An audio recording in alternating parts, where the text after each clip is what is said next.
এই ভিডিওতে আমরা লিমিটের খুব সিম্পল বা চমৎকার একটা ম্যাথ দেখব। কোশ্চেনটা হচ্ছে এটা যে limit x tends to infinity 2 to the x sin b by 2 to the x এটা ইভালুয়েট করা লাগবে।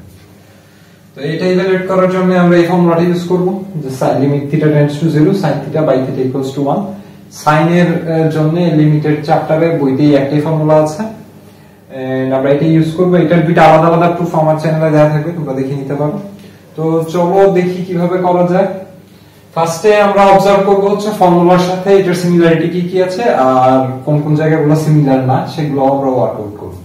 তো ফার্স্টে খেয়াল করো যে এখানে আছে লিমিট থিটা টেন্ডস টু 0, আমাদের আছে limit x tends to infinity. তো এই লিমিটটা নিয়ে সামহাউ কাজ করা লাগবে এন্ড এটাকে সামহাউ 0 তে কনভার্ট করে নেওয়া লাগবে। আরেকটা ব্যাপার হচ্ছে এখানে দেখো sin থিটা নিচে আছে থিটা, এখানে আছে আমাদের sin b by 2 to x। এই পুরোটাকে আমরা যদি থিটা কনসিডার করি, নিচে কিন্তু কিছু নেই, তো নিচে একটা থিটা আনা লাগবে। তো এটা কিভাবে করা যায় দেখো। এটার জন্য আমরা কি করব, আমরা 2 টু দি পাওয়ার x টাকে এটা নিচে নিয়ে আসব। এটা দেখো কি করি যে 2 টু দি পাওয়ার x টা যদি আমরা নিচে নিয়ে আসি,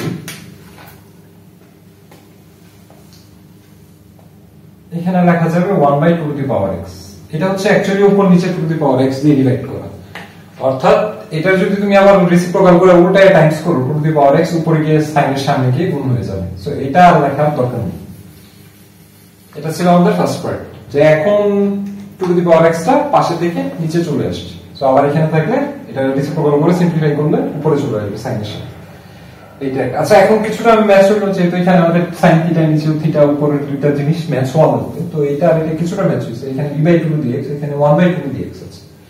আমাদের 1 এর জায়গায় একটা b আনা লাগবে, এটাই হচ্ছে কাজ। মানে নিচে এই 1 এর জায়গায় একটা b আনা লাগবে। এটার জন্য আমরা যেটা করব যে উপর নিচে b দিয়ে টাইমস করে দিব, তাই কি হবে। সো উপরে নিচে একটা b দিয়ে টাইমস করব, b times 1 by 2 to the x, আর উপরেও b দিয়ে টাইমস করে দিব। সো এখন এটা হয়ে যাবে হচ্ছে b by 2 to the power x। So আমরা নেক্সট লাইনে যাই। নেক্সট লাইনে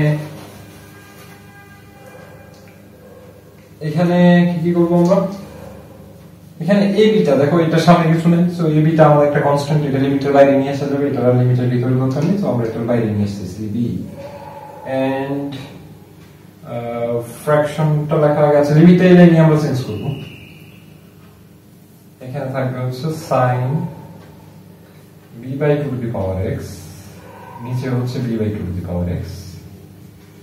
সো লিমিটটা কিভাবে চেঞ্জ করি দেখো, যে আমাদের আছে x টেন্ডস টু ইনফিনিটি, আমরা করতে চাই theta tends to 0। Theta means এই পার্টটারে আমরা থিটা কনসিডার করতেছি, মানে sin এর পাশে যেটা আছে b by 2 to the power x। তো আমরা দেখব x টেন্ডস টু ইনফিনিটি হলে b by 2 to the power x কত আসছে। x যখন টেন্ডস টু ইনফিনিটি হয়, when x tends to infinity 2 to the power x, এটা কিন্তু আরো ভালো মতো ইনফিনিটি হবে, কারণ তুমি 2 এর উপর পাওয়ার হিসেবে দিচ্ছ একটা টার্ম যেটা ইনফিনিটির দিকে যাচ্ছে আস্তে আস্তে। সো এটা হচ্ছে আরো ভালো মতো ইনফিনিটি। আমাদের যেটা আছে b by 2 to the power x, এটা কি ফরম্যাটে আসছে b by 2 to the power x, এটার ফরম্যাটটা আসবে হচ্ছে b তো একটা কনস্ট্যান্ট, সো কনস্ট্যান্ট, আর 2 টু দি পাওয়ার x হচ্ছে এটা হচ্ছে ইনফিনিটি হচ্ছে। সো কনস্ট্যান্ট বাই ইনফিনিটি, তো কনস্ট্যান্ট বাই ইনফিনিটি আমরা জানি হচ্ছে 0 আসে।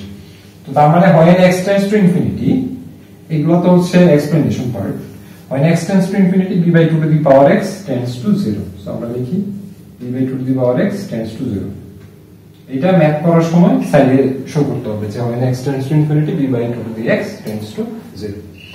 তো এখানে আমরা লিমিট আর এটা লিখবো না যে x tends to infinity, আমরা এটা যে কথা b by 2 to the power x tends to 0 এক কথাই। সো এটার জায়গায় আমরা লিখি যে b by 2 to the power x tends to 0।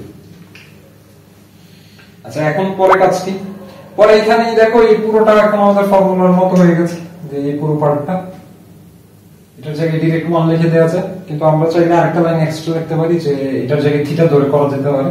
তো থিটা ধরে করি b limit theta tends to 0 sin theta by theta. এখানে অবশ্যই একটা সাইড নোট দিতে হবে যে লেট ধরি b by 2 to the x equals to theta।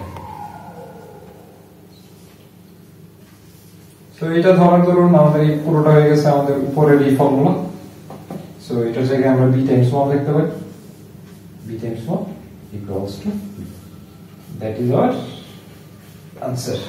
I guess এই ম্যাথটা বুঝতে পারছো।